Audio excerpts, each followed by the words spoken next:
Mix মালাই পটল বানানোর জন্য প্রথমেই দেখুন এখানে আলু সেদ্ধ করে এভাবে কেটে নিয়েছি।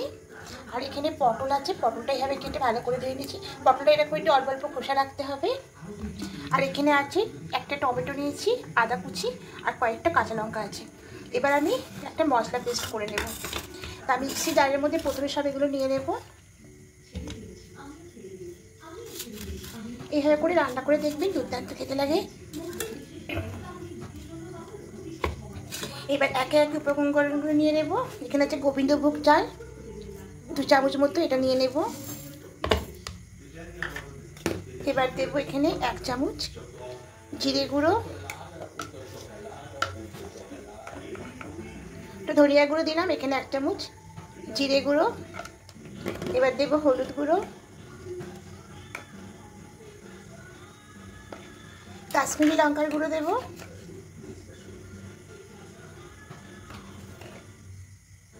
এবার সামান্য পরিমাণে একটু জল দেব।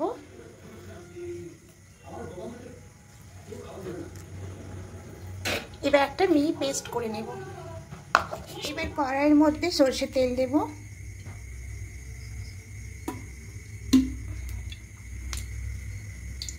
পটলগুলোকে ভেজে নেব।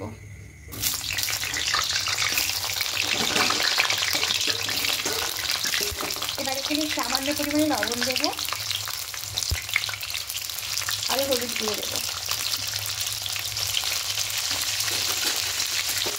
এবার পটলগুলোকে খুব ভালো করে ভেজে নেব।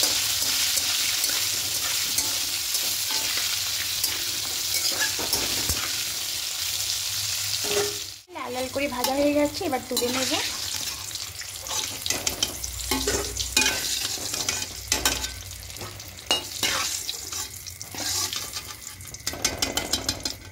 এবার এখানে সেদ্ধ করে কেটে রাখা আলুগুলো দিয়ে দেব।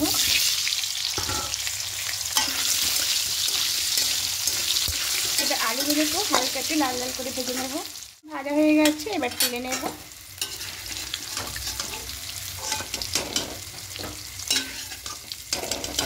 যেহেতু সেদ্ধ করে কেটে রাখা আলু, তাই বেশিক্ষণ ভাজতে হবে না, এতেই হয়ে যাবে। এবার সামান্য একটু তেল দেব। এবার তেলের মধ্যে চিনিটা অ্যাড করব।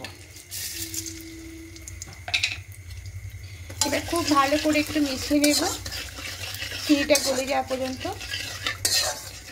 একটু নাড়াচাড়া করলেই হয়ে যাবে, বেশিক্ষণ করে থাকতে হবে না। ফোড়নে দেব গোটা জিরে, 2টো শুকনো লঙ্কা আর একটা তেজপাতা এরকম ছিঁড়ে দিয়েছি।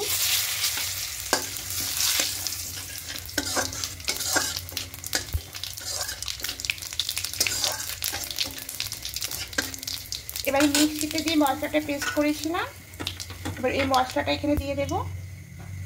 এই যে মশলাটা,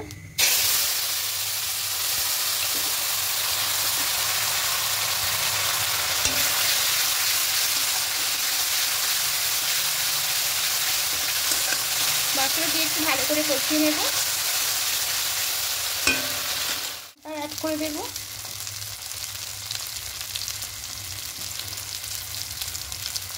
এবার খুব ভালো করে মিশিয়ে নেব।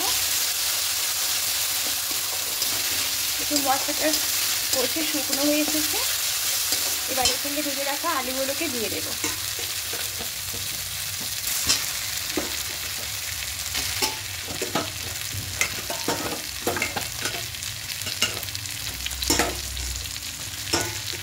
আলুগুলো দিয়ে আবার খুব ভালো করে কষিয়ে নেব। সেই মশলা পেস্টে জলটা দিয়ে দেব। খুব ভালো করে আরেকটু কষিয়ে নেব। খুব ভালো করে কষিয়ে নিচ্ছি, দেখুন মশলাটা একদম শুকনো হয়ে এসেছে। এবার এখানে এক বাটি এখানে নারকেলের দুধটা দিয়ে দেবো।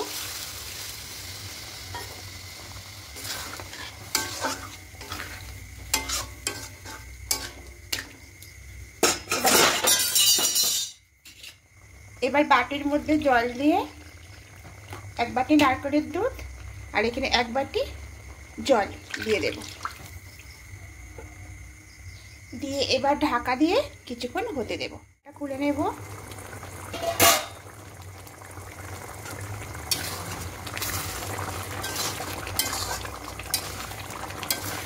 দেখুন গামাখা হয়ে আসছে, ঠিক এই সময়তে ভেজে রাখা পটলগুলো দিয়ে দেবো।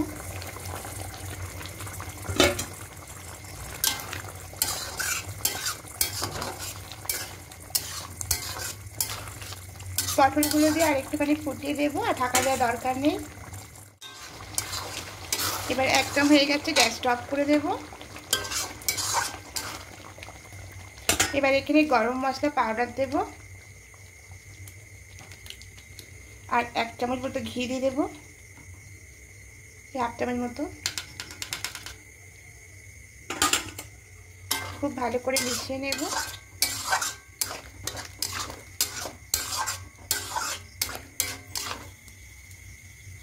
এবার এটা নামিয়ে নেব।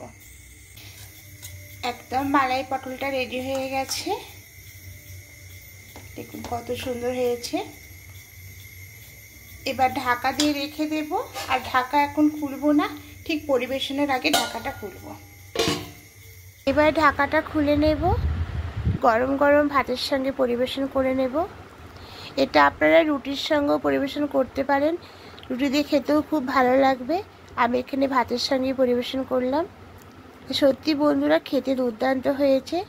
অবশ্যই একবার এভাবে ট্রাই করে দেখবেন, আশা করি আপনাদের খেতে ভালোই লাগবে। আর যদি ভালো লেগে থাকে অবশ্যই কমেন্টে করে নেবেন, আর একটা লাইক করে দেবেন।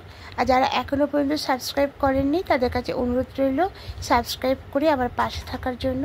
আমি আরও নতুন নতুন রেসিপি আপনাদের সামনে নিয়ে আসবো। আজকের মতো টাটা।